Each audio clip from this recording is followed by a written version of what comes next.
No, Cookie, I don't consider a vote for Nikki Haley to be substantially better than for Trump, okay? Oh, hey everybody. Welcome to this month's JL's Book Club, where we don't talk about Fight Club because I didn't read Fight Club.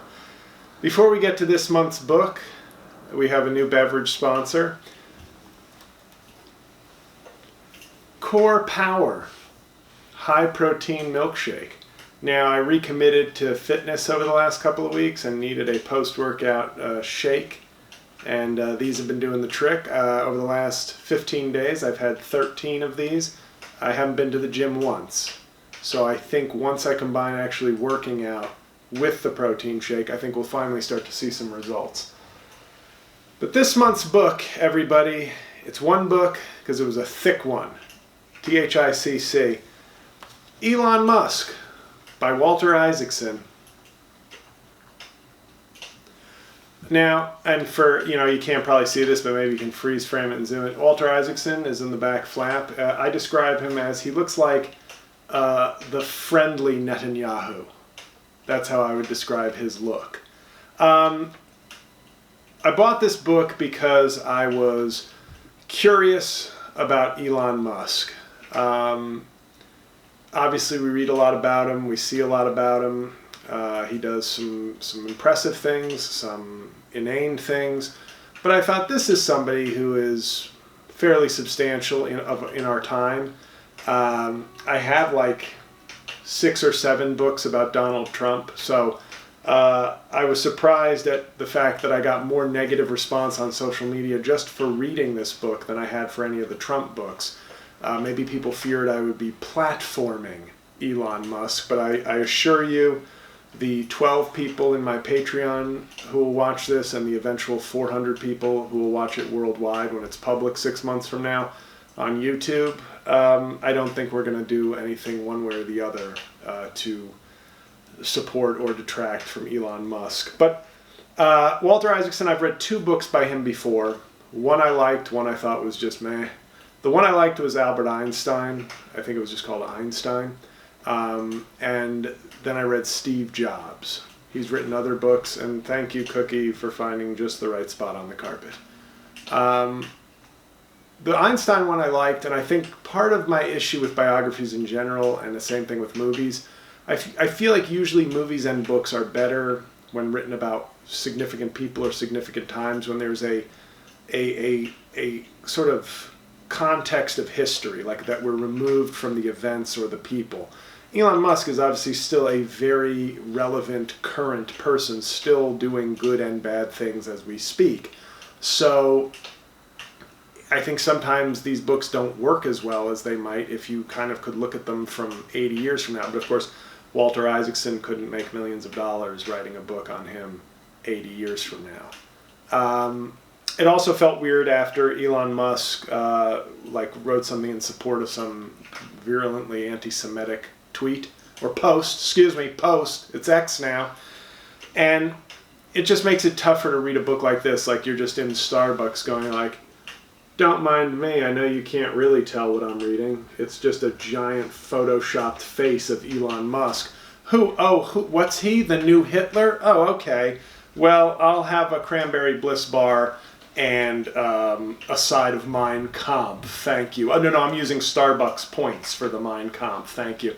I liked it better when you sold jazz records and not anti-Semitic texts. But that's how it felt, reading in Starbucks for a month. Every day would go by and Elon Musk would do something worse, and you'd be like, I have the hands to cover it, but it's like, just reading a book, no big deal. I like reading. You see me in here a lot reading. One of my preferred Starbucks baristas, when she said, what are you reading now? Because she sees me reading a lot. And I showed her and she just went, I don't like him. And I said, well, I'm not sure I do either, but, we're going to read it anyway. And my broad review of this book is, and stop me, just go out and buy it right away if this is appealing to you. I felt like I read a 616-page Wikipedia entry. Now, the man is very impressive, and the stuff I found most interesting was his childhood. Once again, the stuff we're most removed from chronologically. His father seems like a real piece of shit, but at least made for interesting reading. And I mentioned his father. I don't know if you guys saw that, but a cloud just covered the sun, as I mentioned, Elon Musk. Look at that. And the sun's coming back out now that I have stopped talking about him. But for about 500 pages, it just seems like a chronological data listing of all the things he's done and impressive accomplishments. And I think he is an impressive person. But at the end of the book, I was just like, I'm not mad for like platforming anybody or supporting someone. I was just like, I prefer to like enjoy reading a book more than I did this. I didn't really enjoy reading this book. It wasn't like painful, but it was just like, wow, I'm learning a lot about, and now Cookie's eating her ass, just to give you guys an update of what's going on in the room. It's when you tell me that somebody was influential or invented some major things, and I end the book going, well, I could have gotten that from Wikipedia. Like, I gained nothing additional from reading this book than I couldn't have just gotten from like a fact sheet or 12 minutes on the internet scrolling his Wikipedia. So obviously it's not a great endorsement, and I'm not endorsing the book. I just committed to reading it. And peek behind the library curtain, as we call it, in the book influencer sphere. Cookie, that's aggressive ass eating. Okay, this isn't American Psycho. Don't just look at it. Stop eating it. Cookie, thank you. My producer just bopped her with a toy to stop that. This is a family-friendly book review show. Okay, this isn't Requiem for a Dream.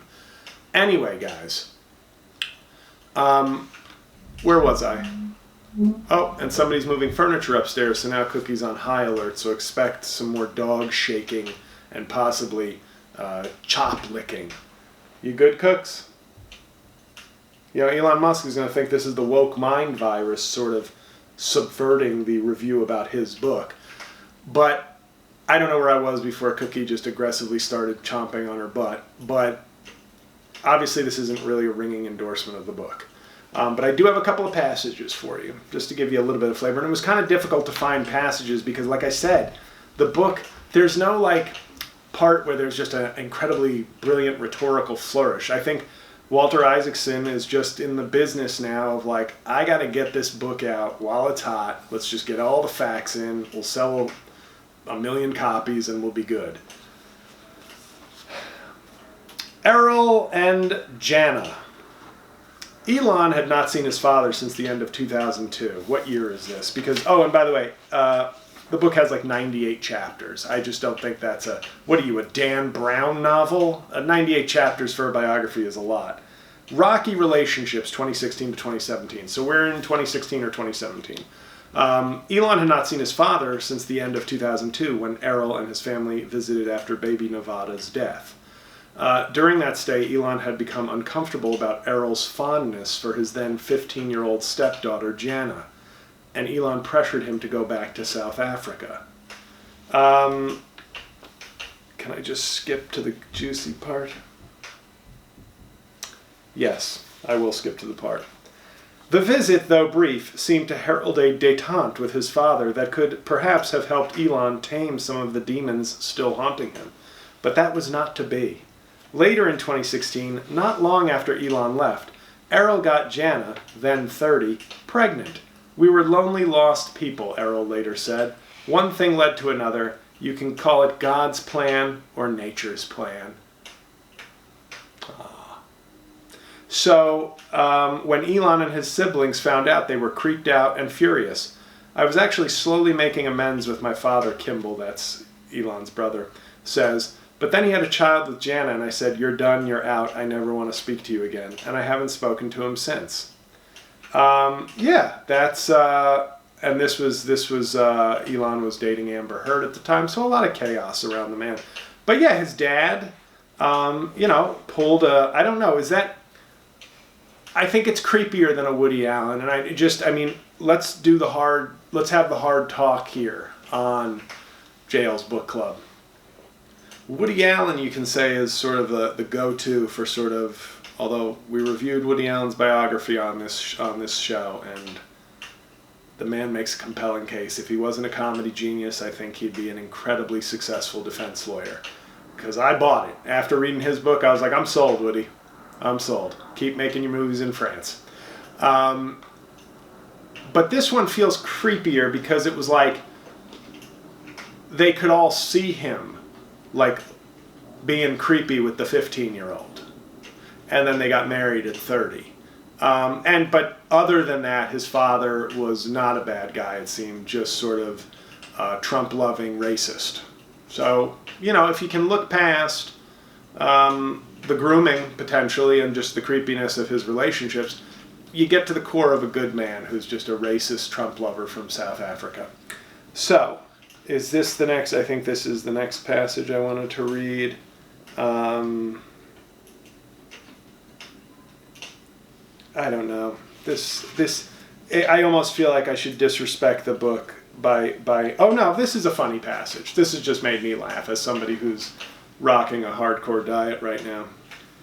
The AI day rehearsal.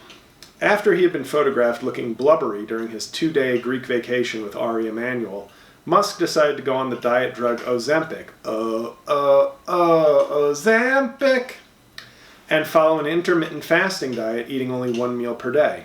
That meal, in his case, was a late breakfast, and his version of the diet allowed him to gorge as he pleased for that. At 11 a.m. on Wednesday, he went to the Palo Alto Creamery, a retro-hip diner, and ordered a bacon cheese barbecue burger with sweet potato fries and an Oreo and a cookie dough ice cream milkshake. Looks like I just found my new diet, folks. Thank you, Elon Musk, okay? Even a broken clock is right twice a day, and apparently so is an Asperger's megalomaniac. So, read the book. Didn't really care for it as a literary experience. I got plenty of information. I think Walter Isaacson, one of the critiques of the book was that he was a little too maybe in awe of Elon Musk, but understandably, haters and people with disagreements with him, his body of work is impressive. His intellect is impressive. He is a kind of bundle of contradictions, but I cannot be unclear in my review of this book. I don't recommend it. Just read a Wikipedia entry. Save yourself. How much did I spend on this? I don't even pay attention. I'm just rolling in it like that. $35, but I think I got it for $30. I don't do Amazon where they were probably giving it away for like $9 with Jeff Bezos like smearing feces in it. They have a little bit of a rivalry, billionaire on billionaire crime. But save your money, and But whoever did this photo of him, they earned their paycheck. Because what? Elon, how about you use your headshot from this decade? Okay, buddy? So anyway, as somebody who uses a 5-year-old headshot, but I have no more gigs anymore. What do I need to get a new headshot for? I want to be frozen in time as an unsuccessful but better jaw-lined 39-year-old. Next month, we're going to do 2 books, folks. We're going to do 2 books. And continuing my tradition of reviewing books with men's faces on them, Romney, A Reckoning. We're going to read about Mitt Romney, and some of you are probably going, why is he platform? Shut up. Did you not hear what I said about the Elon Musk? Mitt Romney is a lot better than Elon Musk if in your social justice warrior virtue signaling world of what books I should read. So the next book up is Romney, A Reckoning. For you guys, technically, I'm reading Matthew Perry's memoir right now. I should have that done tomorrow. I'll get bonus. Can we do a bonus? Do we have clearance to do a bonus? We got clearance to do a bonus.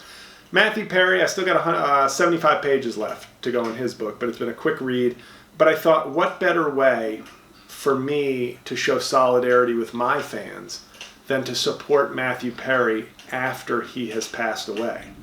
Because I think that's what most of my fans are waiting for. They're like, I'll get around to buying tickets to CJL, joining his Patreon, buying his albums. I'm just going to wait a little bit longer. So I thought, I'll do the same for Matthew Perry. I passed on the book when it first came out. he unfortunately passed away, and I said, now I get it, fans. I finally feel connected to my fans who don't support me while I breathe. So that's your Matthew Perry review. It's a good book. It would just be more funny and harrowing, but now it's, bittersweet and funny, given that he has passed. But that one, it's only 250 pages, much better investment than the Elon Musk Wikipedia book. And the other one is The Tyranny of the Minority. You're also going to get a review of this. They wrote How Democracies Die, which is a great book I read about 5 years ago, right around when I got new headshots. And I'm not going to read this one in public, though, and I'll tell you why. People are stupid. And I'm afraid if I read a book called The Tyranny of the Minority, people are going to be like, is he a far-right guy who thinks blacks are taking over? Excuse me, African Americans? Wow. I can't believe we have people living in our blue town, in our blue state of New Jersey, who would read books about, obviously, how white people are being taken. No, it's a constitutional thing, you dummy. But just to save myself problems, I'll probably read this. This will be a bedside read. Something to get me worked up right before getting a 4-hour night of sleep. So, I appreciate you guys watching these, since this is going to be your November review. So I hope you had a good Thanksgiving. And for Christmas, you're going to get 2 books reviewed. How about that, guys? Pretty lucky. I don't think I need to do anything else for you for Christmas, or Hanukkah, or Kwanzaa. And if you don't celebrate any of those, get out of my face. How about that? So, thank you. Appreciate you watching this, whoever is watching this.